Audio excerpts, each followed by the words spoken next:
If there is one superhero IP story I'll still enthusiastically show up for, it's Tom Hardy and his gloopy soulmate. No! No!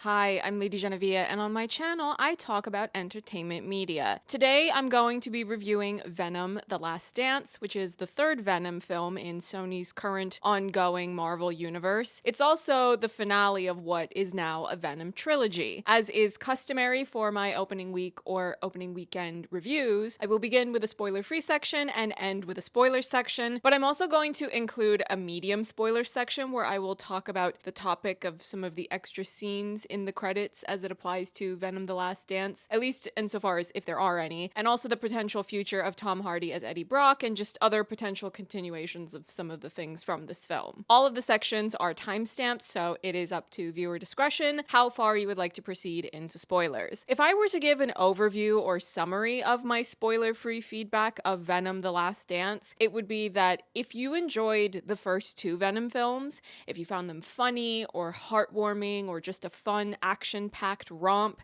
if you enjoy or got invested in Eddie and Venom's relationship, then I would recommend this film. If you already dislike those films and then you come see this third film and then you're upset with how this third film has been put together, I can't help but question why you would come to see a new Venom film for the third time when you should already know by now that it's probably not your vibe. And I don't make this point to scold anyone in the audience, but I'm merely pointing this out because I am someone who had fun with the first two Venom films, and I also enjoyed this third film. But if you already have issues with the first two for whatever reason, how else would you expect to feel upon going to see the third one? If you take Venom: The Last Dance as something that needs to deliver a grand spectacle of symbiote action, you'll get that. The end credits have an extremely long list of VFX artists, and every single one of those people deserve that credit and a pay increase, but let me not go on a whole tirade about the importance of labor unions, lest this review become an hour-long feature film in and of itself. As far as this being yet another installment in an ongoing cinematic universe, a franchise, or just anything that has to do with Marvel Comics, I don't have much emotional investment in that side of things. For me as a viewer, I enjoy the Venom films first and foremost because of things like how Tom Hardy performs the absolute hell out of these films, and there's often a deceptively precise balance struck between humor and heart in these stories. If we circle back to the previous Venom films, there are two major examples of what it is that hooks much of the audience that regards those Venom films with affection. The first one was the restaurant scene where Tom Hardy climbs into the lobster tank, and the second is Venom making the love speech at the nightclub. Tom Hardy's knack for physical comedy is not appreciated enough, and you really get the impression that Tom is having fun when he makes these films. Venom: The Last Dance is another example of that. Yes, a lot of what you see with Venom involves VFX work, but if Venom is mostly or entirely hidden in Eddie,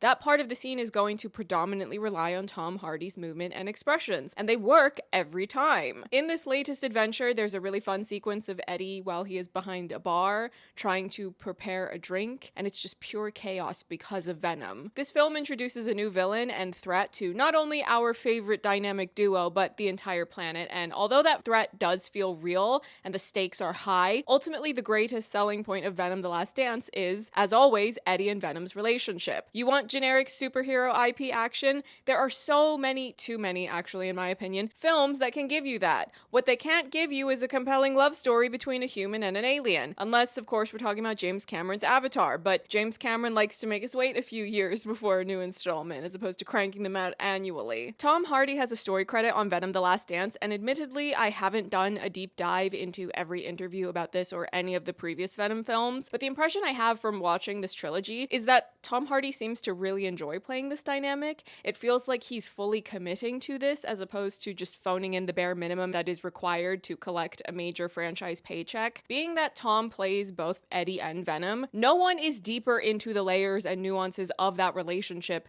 than Tom Hardy. It's difficult to explain things without spoilers, but there are things about Venom: The Last Dance that when other superhero films or franchise blockbusters try to do them, I don't like it. But when it's Venom doing them, I have a great time with it. For example, there's a lot of humor in Venom: The Last Dance, whether it's these two bickering or Venom having just generally extremely hyperactive energy. I'm genuinely amused by it. However, when other blockbusters, be they superhero franchises or otherwise, try very hard to put jokes in, I often end up feeling irritated, and whether it's because the jokes aren't funny or they just feel forced, things often don't land for me. Recently, Ethel Cain went viral because she posted on her Tumblr about how we're living in an irony epidemic. Just to share a small excerpt of the full thing that she posted, she said, "We are in an irony epidemic. There is such a loss of sincerity and everything has to be a joke at all times. And even though I've just said that Venom: The Last Dance is funny and it made me laugh, I genuinely believe that many of the people who are most involved in the creative labor of building and telling these Venom stories across this trilogy are being earnest. And that's why these films emotionally resonate with a certain section of the audience that is especially loud in saying that they're good." Without spoiling specifics, this last film really feels like a love letter to humanity itself. I got the sense that it was leaning into that tagline of "We are Venom," in the sense that the story really was about the collective we. Oftentimes these franchise blockbusters that have a threat, some sort of alien or monster or robot, something that's threatening the entire world or the regional world of that story, they are used to catapult the protagonist or the team of heroes as great men. But Venom: The Last Dance is more about pushing this idea of everyone looking out for one another, that the people united will never be defeated, no matter your age, occupation, demographic. Ultimately, the most important thing is for everyone to look out for one another. And I found that to be a refreshing angle when you consider the film's premise and IP. Venom: The Last Dance didn't invent collectivism. It's not the only story to have that theme in some sense, but I appreciated this as the conclusion to this trilogy.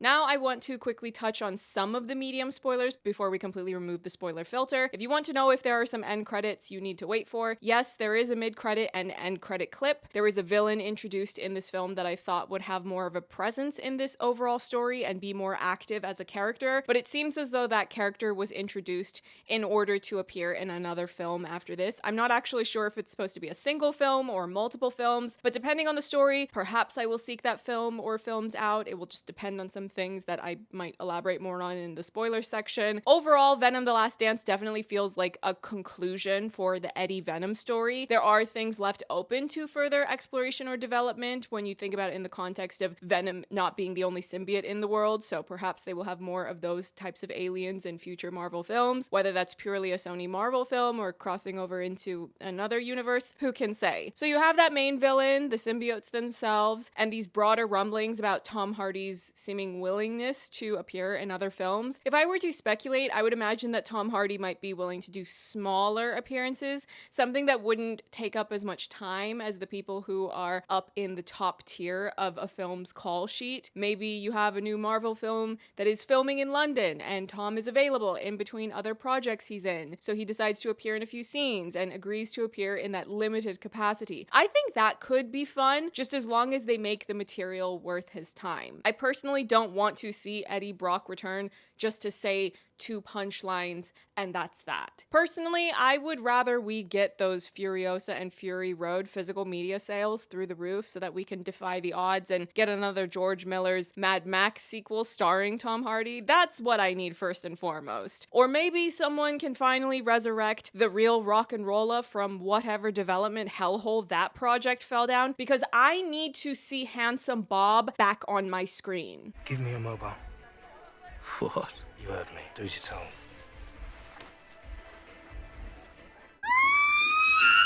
But now let's go through some of these plot spoilers. We're not gonna go through all of them, but just a few. I saw this film only just early enough that if I were doing YouTube full time, I might have been able to get this video published before the film was fully released in cinemas to the broader masses. Having said that though, I don't currently have the privilege of doing YouTube full time, so I feel a bit more free to get into spoilers because of how long it's going to take me to edit, export, upload, make the thumbnail, all of those things for this review. show. I did not know until the end credits that the main villain who stays on ice for the bulk of the film is played by Andy Serkis. I found that to be a fun twist for me, since he was returning to the Venom world after directing Venom Let There Be Carnage. And if there's one thing Andy Serkis is going to do, it's pop up in every movie, every franchise, and deliver acting. Now, this character didn't have a lot to do in this film because he's trapped and trying to get free, but failing to do so. Nonetheless, he popped back up in that mid-credits scene to be ominous and foreboding. So it's safe to presume he will reappear in a future film or films, and depending on whatever that story ends up being and other characters that are in play and the performers that will be bringing them to life, perhaps I might end up looking forward to that, at least for Andy Serkis. I was really going back and forth with Venom The Last Dance on how much I enjoyed it, because initially during the viewing I had some hesitation because I do feel franchise fatigue as a viewer. More specifically, a lot of the blockbuster franchises have lost my interest. There's James Cameron's Avatar films that have my full undivided attention, but nothing else comes even close to that. It doesn't mean that I'm opposed to sequels though,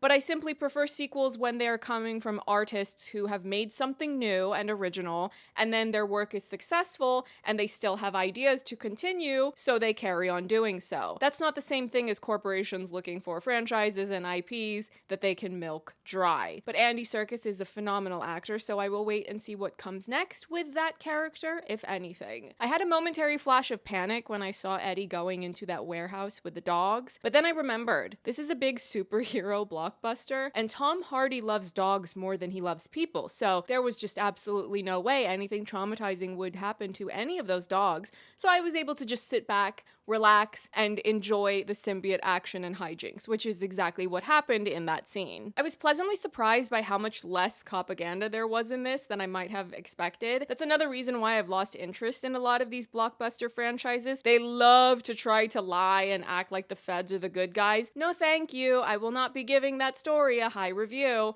But in this film, we very clearly see how menacing and threatening these forces are that are hunting Eddie, Venom, and all symbiotes. It was really playing on that uneasy Patriot Act surveillance state type of feeling that a lot of viewers are accustomed to. Eddie couldn't go anywhere in this film without having his face scanned and location doxed by the feds, who were all too eager to deploy the troops and special ops to hunt him down, and poor Eddie and Venom were being attacked from all sides when Venom wasn't even able to go full Venom without being spotted by that xenophage or whatever it is that they're called. I think that's also another example of why I think that there is more thought and consideration being put into this film's story than it might get credit for. You think there aren't a bunch of viewers in the audience that are deeply disturbed by living under a surveillance state? I was also pleasantly surprised by what they did with the Moon family. Seeing that Rhys Ifans was playing the father, it felt like there had to be larger plans than just some small comedic side plot. And sure enough, it became so much more than I would have anticipated, because it's these seemingly small but nonetheless beautiful moments of genuine connection that really drive home the emotional core of the story. It's Eddie sparing the feelings of a young boy who's scared of aliens, Eddie reassuring him that everything will be okay, the boy sharing his chocolate with Eddie even though he has to sneak that chocolate because his parents don't let him have sugar, and then Eddie lets Venom have the chocolate because Venom loves chocolate. And when the family finally learns the truth, which is that aliens are real and Eddie has an alien inside of him, and Venom pops out to say hello and thank this boy for the chocolate, that whole journey was really emotionally resonant for me. I believed the earnest intention of that narrative and the performers who brought that to life. And not only that, if we remember that aliens and monsters have frequently been used as an allegory in storytelling to represent the other, the marginalized, and address any number of big topics like racism, xenophobia, genuinely no pun intended considering we introduced xenophages in this story. This was probably the most significant instance in this trilogy of the story leaning into that storytelling concept. Area 51 is of course a well-known thing, a place, entity, and people think about that as something to connect to aliens in a science fiction context. But if you also remember that alien is a word used to refer refer to anything deemed as foreign or other with a capital O, I couldn't help but consider how the aesthetics of that setting and the imagery of these militant forces violently hunting down Eddie, Venom, and other symbiotes, I couldn't help but think about the way that migrants are treated by violent people, violent organizations, and entities that hunt them down like they're animals, as opposed to people who are simply trying to find safe haven. Now, I feel like I have to explain myself a bit here, simply because whenever I review a big franchise film like this, it's more likely that there will be new people coming to my channel for the first time who have never heard me share an opinion about a work of fiction before. I am not suggesting that Venom: The Last Dance was created solely or predominantly with the autorial perspective of let's condemn ICE and the global architects of the war machine. Unless I hear Tom Hardy or Kelly Marcel being outright and saying exactly that sentiment, that's not going to be my first guess. I merely bring these topics up because I, as a viewer, bring my own biases and perspective to any and every viewing of a new film or a new series that I watch to review here on my channel. And I worry a lot about the state of the world. So if I see something in a fictional narrative that can even symbolically or allegorically align with those topics, it's going to emotionally resonate with me more. And that's part of what is going to improve my overall scoring in some cases if it's done well. I feel like we're jumping around a lot here. I logged this film as a 4 on my Letterboxd, but if you read my review on there, you'll know that I specified that it's probably more like a 3.8, but Letterboxd only lets you rate on half-star increments. When I first began watching, I was leaning more into that skeptical side of myself, the part of me that feels the heavy weight of franchise fatigue, especially for the superhero films and stories that are being churned out now, like the tail end of Lucy and Ethel's time at the chocolate factory. So in the early stages of watching, I was leaning more towards a 3.5.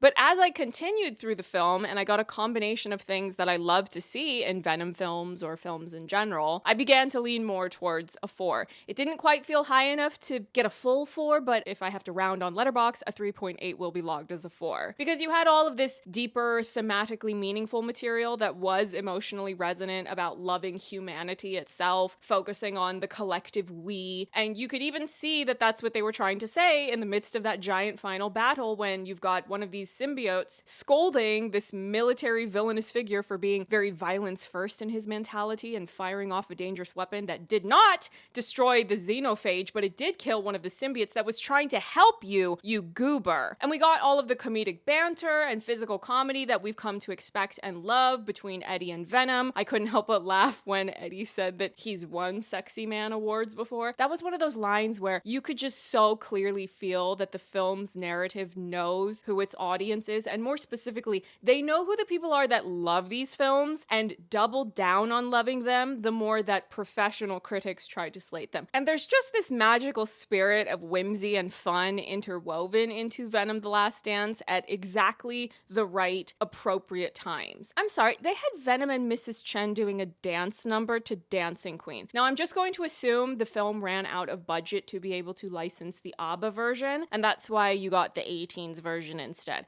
And you know what? That's fine. If someone would like to upload that scene once the film has finished its theatrical run and becomes available on digital, just swap the audio to the ABBA version and I will be playing that back on a loop. Thank you. They did that dance number for the girls and we're very grateful for it. And the fact that Venom ultimately sacrifices himself, I also really appreciated that, because if the film actually commits to this ending in the long run, it will actually give the story and the trilogy as a whole a lot more dramatic weight. As soon as they all broke out of the underground facility and ended up going outside, I knew that the acid was going to come into play, but I didn't necessarily expect Venom to sacrifice himself in order to save the world.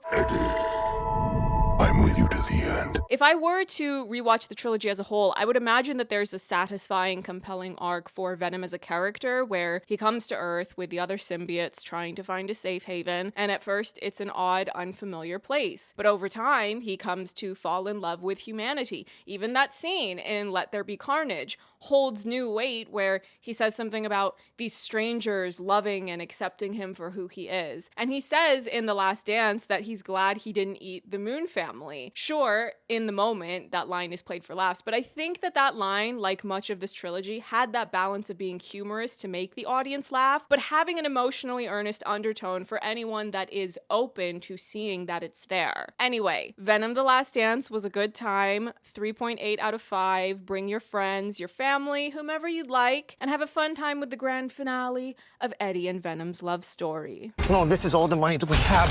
What is this feeling? It's like This feeling? It's like all of my problems have gone away.